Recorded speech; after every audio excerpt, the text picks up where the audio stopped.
ये एक दिन की बात नहीं, रोज ऐसा ही कीर्तन, रोज शास्त्रों पे सत्संग, रोज ऋषि मुनियों का दर्शन। कयादू थी तो आसुरी। आसुरी किसको कहते प्यारे? वैसे दूर जाने की जरूरत नहीं। आजकल आपको आपके ही शहर में सारे असुर दिख जाएंगे। जो दिन में दारू के ठेके पे मिलते हैं वो कौन? हाँ, जो शराब की दुकानों पे, मीट मुर्गे की दुकानों पे दिखते हैं वो कौन? जिसे भोग में सुख है, जिसे शराब में सुख है, जिसे शारीरिक सुखों की भूख लगी रहती है, हम उसी को असुर कहते हैं। एक तो संगीत का सुर होता है ना, अगर गाने वाला सुर में ना गाए ना, तो जो सुर को समझते उनको बड़ी कष्ट हो जाती है। तो हम लोग कहते हैं जो सुर से ना गाए वो भी असुर होता है। ये भी एक असुर की वैरायटी होती है। अब असुर को भोग प्यारा है, असुर को योग तो प्यारा है नहीं। और सुनो, जो सूरज निकल आया अभी भी अपने पर्दे बंद करके एयर कंडीशन कमरे में सो रहा है, वो कौन? अभी तुमको बुरा लगेगा, पर मैंने कल ही क्लियर कर दिया था, आप हमारे प्यारे हो, हम आपके प्यारे हैं। सच्ची सच्ची बात तो हम ही बोलेंगे ना, कोई दूसरा तो नहीं बोलेगा ना आपको। हाँ, तो सुन लो, है ना? हाँ, तो सुन लो ना। जो सूरज के उग जाने के बाद भी सोता रहे वही असुर, और जो बिना भूख के सारा समय खाता रहे वो भी असुर। अतिशोक्तियां जो करता है वो असुर। अतिशोक्ति in English would be exaggeration. When you are over indulging, when you are exaggerated in your sensual needs and wants all the time, you are an asur. पर इसी असुर कयादू के जीवन बदल गया, क्योंकि अब वो नारद जी के आश्रम में ऐसा अद्भुत दैवी सात्विकी वातावरण देखती है। और सुनिए माताओं, जब तुम गर्भवती होते हो तो तीसरे महीने के बाद से ही आपका बच्चा सब कुछ जो तुम सोचती हो वो उस तक जाता है, जो तुम खाती हो वो उस तक जाता है। अब उस समय बैठ के तू सास बहू के ड्रामे देखेगी तो घर में ड्रामे बाजा आएगा। हाँ, अगर उस समय बैठकर तुम बहुत वायलेंट गेम्स देखोगे तो आपके घर में फिर तलवारें बंदूकें चलाने वाला आ जाएगा। अफसोस सही है, लेकिन आप तो जानते ही हो ना, हमारे यहां संगीत के नाम पे गाने वाले भी बंदूकों के ही गीत गाते हैं, और बंदूकों को इतना ग्लोरीफाई किया जाता है कि फिर हर जवान आदमी कहते तो मेरे पास तो एक गन होनी ही चाहिए। फिर जब गन होती है और दिमाग होता है खराब तो फिर चला भी देता है। फिर जब गोली चल जाती है तो कोई मर जाता है। कसूर आप किसको दोगे? उसको जिसने मारा, या आपका कानून उन मां बाप को भी सजा देगा जिन्होंने धर्म का संस्कार बच्चे को नहीं दिया? क्या आपका कानून उस मां बाप को सजा देगा जिसने बच्चे को ऐसी बुरी आदतों में जाने से रोका नहीं है?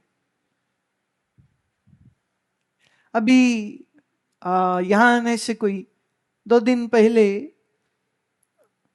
गुजरात से कोई मिलने आए, तो उन्होंने मुझे चिट्ठी दी। मैं क्या हुआ, तू इतना उदास क्यों है? कहता मेरा कजन जो 23 साल का है अपने फ्रेंड की बर्थडे पार्टी पे गया। 7 लोग कार में थे, गाड़ी जो चला रहा था उसके सहित सबने शराब पी रखी थी। 150 की स्पीड पर हाईवे पे गाड़ी चला रहे थे, खड़े ट्रक में मार दिया। 7 के 7 में 6 मर गए, खाली एक बचा है, वो भी वेंटिलेटर पे है। मेरे कजन जिसकी उम्र 23 वर्ष है, कहते उसकी मृत्यु हो गई। सवाल पूछा जाए, क्या मां बाप को मालूम था कि उनका बच्चा शराब पार्टी करने जा रहा है? अब आजकल के मां बाप रोटी को चोची तो बोलते नहीं है, बोलते हो क्या? पानी को माई तो बोलते नहीं। बड़े हो, सारे सियाने हो, तुम्हें भी पता है तुम्हारा बच्चा क्या करतूत करता है। पर अफसोस है, जिस घर में बाप ही शराब पीता है वो बेटे को कैसे कहेगा शराब मत पी? हाँ, आजकल तो और मॉडर्न जमाना है ना, मम्मियां भी पीछे नहीं है, आंटियों की भी दारू पार्टी होती है। जहां मां पियक्कड़ और बाप शराबी, तो उस घर के बच्चे क्या राम नाम की माला फेरेंगे, वाहिगुरु वाहिगुरु करेंगे? ना जी, वो तो बाप को टक्कर देंगे। बाप अधिया पीता है तो बाप के सामने बैठ के बेटा पूरी बोतल नहीं पिएगा क्या? बाप ताश पत्ती खेलता है तो उसका लड़का हवन करेगा क्या? कहां से आएगा धर्म? माफ कीजिएगा, मां बाप अगर नहीं दे पाए ना, तो इस बच्चे को कोई नहीं दे पाएगा। इस बच्चे को फिर या तो समय मारेगा थप्पड़, और फिर वो कोई सत्कर्म किसी पुरखे का उसको मिल गया, कुछ उसका अपना पुण्य कर्म जाग गया, तो हो सकता है फिर किसी संत को मिल जाए और संत उसको सही राह पे डाल दे। नहीं तो या तो डिप्रेशन है या तो सुइसाइड है। ये शराब छोड़ाने वाले सेंटर और डी एडिक्शन सेंटर, ये जितने तुम्हें दिख रहे हैं, यह आपके मॉडर्न सोसाइटी के अभिशाप हैं, ये श्राप हैं जो इस समय लगे हुए हैं। एक समय था जब मैं इंग्लैंड जाती थी तो England was famous for it bars. कहते यहां बार्स बहुत होती, बार बहुत होती, और लोग पसंद करते, वहां बहुत पीते थे, लगता था ये उनका संस्कार है। इस समय तो गोरे भी शर्म से मरते होंगे देख के, तुम्हारे यहां जितने शराब घर और कैफेज और ये बियर बार्स और व्हाट यू कॉल दैट, क्या क्या बोलते हैं, बियर ऑन द टैप, ना लो इतनी बियर बन रही है और पी रहे। वाह महाराज, थोड़ी होश करिए, संभालिए अपनी पीढ़ियों को, संभालिए अपने बच्चों को, और नहीं तो हाथ में सिर्फ अफसोस रह जाएगा। 23 साल का बच्चा जिसका मरा है, उस मां बाप के दिल पे क्या बीती होगी। मैं इस बच्चे से पूछ रही थी, ये भी लगभग इतने ही उम्र का है। मैंने कहा तो तूने क्या सबक सीखा? कहते जी मैंने ये सबक सीखा कि अगर मेरे दोस्त शराब पीते हो तो मैं उनके साथ भी पार्टी ना करूं। मैं नहीं पीऊंगा पर वो तो पीते, अगर वो पीते और मैं उनकी गाड़ी में अगर होता तो मैं भी जिंदा शायद ना होता। तो वो मेरे लिए मिठाई लाया। मैंने कहा ये किस बात की? कहता ये इस बात की कि मैं जिंदा हूं और मैं उस दिन उनके साथ नहीं गया, नहीं तो मुझे भी बुला रहे थे। और मैं शुक्र मना रहा हूं कि मैं नहीं गया उनके साथ, मुझे नहीं मालूम था वो शराबें पिएंगे। ये जो आज असुर हम बोलते हैं ना, पुराणों में जिनका जिक्र आता है, असुर यही थे जो शराब पीते हैं, जो भोग करते हैं, जो किसी स्त्री के प्रति अपनी काम वासना जगा लेते हैं, जिनके अंदर भोग भोग भोग भरा है, ईश्वर की आराधना साधना से दूर है, उसी को असुर कहते हैं हम। लेकिन कयादू अब इस आश्रम में है, देवऋषि नारद की संगति में है, तो धीरे धीरे जो कानों से सुन रही है, गर्भ में जो बच्चा है वो सब सुन रहा है, जो शास्त्र सत्संग सुनती है गर्भ में पल रहा बच्चा सुन रहा है। और फिर एक दिन देवऋषि नारद के पास आश्रम की कुछ महिलाएं आई, जल्दी आइए ऋषिवर, कयादू ने एक सुंदर बालक को जन्म दिया, आइए। देवऋषि नारद जाते हैं, बालक को उठाया और जब उसका मुख देखा, आह्लाद, हिंदी में एक शब्द है आह्लाद, जिसे कहते हैं बहुत बड़ी खुशी। कहते हैं अरे इसके तो मुख पे कितना आह्लाद है, और आह्लाद भी प्रखर हो रहा है, बहुत सुंदर। कयादू ने कहा कि फिर ऋषिवर अब इसका नामकरण भी आप ही कर देना। कहते ठीक मैं ही करूंगा। और फिर एक अच्छे दिन गोदी में बालक को लिया और उसका मुखमंडल तो देख ही रहे थे, और उन्होंने बड़े प्रेम से सिर पर हाथ रखा इस नन्हे से बालक के और कहा इस बालक का नाम होगा प्रहलाद। जिसके चेहरे पे आह्लाद है, जिसके मन में आह्लाद है, ऐसे बालक का नाम प्रहलाद ही हो सकता है और कुछ नहीं। प्रहलाद इस आश्रम में बड़ा हो रहा है। प्रहलाद खेलता है, खाता है, पीता है, लेकिन खाने से पहले भगवान नाम स्मरण, नहाने से पहले भगवान नाम स्मरण, सोने से पहले प्रार्थना, उठता है प्रार्थना, ऋषियों संग बैठता है, आसन सीखता है, प्राणायाम करता है, शास्त्र पढ़ता है। और फिर खबर आ गई कि हिरण्यकश्यप तपस्या करके वापिस आ गया। कायादू ने नारद जी से इजाजत ली और नारद स्वयं जाके कायादू को हिरण्यकश्यप के पास छोड़ाए। हिरण्यकश्यप बड़ा खुश, गया था तो गर्भवती थी, आया है तो बालक है, इतना प्यारा बच्चा, मेरा पुत्र, मान अभिमान और फूल गया। कायादू को कहते, देख गया था तेरा पति, वापिस भगवान आया है, मैं भगवान हूं कायादू, मैं भगवान हूं। कायादू तो प्यार करती है पति से, सुन लिया उसने। प्रहलाद बोले, पिताजी आप भगवान नहीं हैं। गुस्से में कहते, अगर मैं भगवान नहीं हूं तो फिर कौन हूं? कहते, आप राजा हैं और मेरे पिता हैं, पर आप भगवान नहीं हो। तो बोले, भगवान कौन है? गुस्से में तो नक के पूछा। कहते, भगवान तो जो सर्वघटवासी है, शंख चक्र गदा पद्मधारी श्री विष्णु हरि नारायण भगवान है।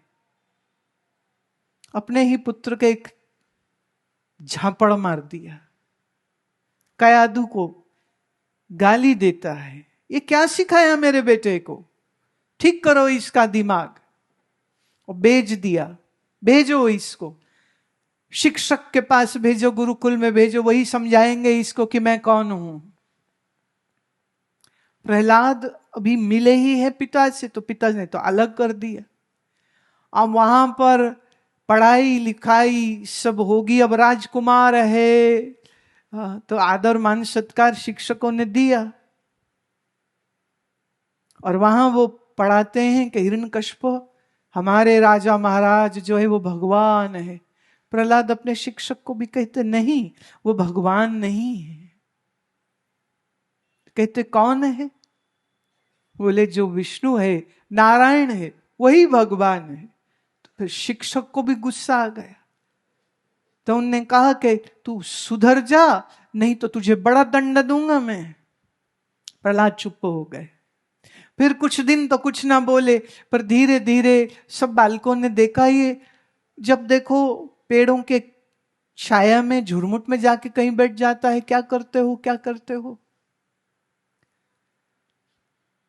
तो प्रहलाद फिर अपने बालक साथियों को कहते हैं, मैं अपने गुरु के दिए हुए ज्ञान का मनन करता हूं। बोले, आपके गुरु कौन है? बोले, देव ऋषि नारद। बोले, क्या ज्ञान दिया उन्होंने? कहते, उन्होंने ये ज्ञान दिया, प्रहलाद कभी किसी से द्वेष ना करना। अब ये भक्ति का लक्षण में बोलने लगी हूं, इसको ध्यान से सुनिए। कौन है भक्त, उसकी परिभाषा देने लगी। I am going to define what is devotion. One, जिसके दिल में किसी के प्रति द्वेष नहीं है। अद्वेष्टा सर्वभूतानां मैत्रः, सर्व प्राणियों से जो मैत्री रखता है। करुणा एव च, जिसके हृदय में सबके लिए करुणा है, क्रोध नहीं है। निर्ममो निरंकारः सम दुःख सुखः क्षमी, जो ममता रहित है, जिसमें कोई अहंकार नहीं है, जो दुख आए सुख आए, जो हमेशा सम रहता है। और क्षमी, क्षमी मतलब जो कोई उसको दुख दे कष्ट दे, वो उसको भी क्षमा कर देता है। वो किसी के लिए मन में घृणा नहीं रखता। ये नहीं कि उसने मेरा नुकसान किया तो अब सातों पीढ़ियां तेरे से दुश्मनी निकाले। नहीं, अगर मेरा किसी ने कुछ नुकसान किया है मैं उसको अज्ञानी समझ के, उसका भूल समझ के, वो मूड समझ के, अज्ञानी समझ के मैं उसको क्षमा कर देता हूं। तो अद्वेष्टा सर्वभूतानां मैत्रः करुणा एव च और संतुष्टः सततम योगी यतात्मा दृढ़ निश्चयः, जो हमेशा संतुष्ट रहता है। जिसमें संतोष नहीं है, जानी अभी उसके अंदर भक्ति का जन्म नहीं हुआ। कई बार मैं देखती हूं कि महिलाओं के अलमारियां कपड़ों से भरी पड़ी है। पति ने कहा चलो तैयार हो जाओ, जाना है वहां। कहती क्या पहनूं, कुछ है ही नहीं पहनने को। तो कुछ है ही नहीं पहनने को, चल जरा देखे। पतिदेव ने अलमारी खोली, पहली अलमारी भरी, बोले ये देख। दूसरी अलमारी खोली, बोले ये देख। बोले तेरी तीसरी अलमारी के सिर्फ एक खाने में मेरे कपड़े हैं, यहां भी तेरे ही हैं। इतने कपड़ों में तुझे पसंद नहीं आ रहा, क्या पहनूं? बोले नहीं, सब ड्रेस 2-2 बार पहन चुकी, अब मैं क्या पहनूं, मेरे पास नहीं है। इसे कहते असंतुष्ट।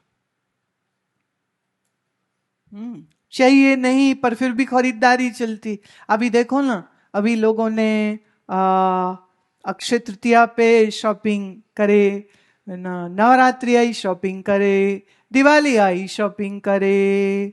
इतना मजा आता है ना खरीदने का, और उतना ही मजा आता है बार्गेनिंग करने का।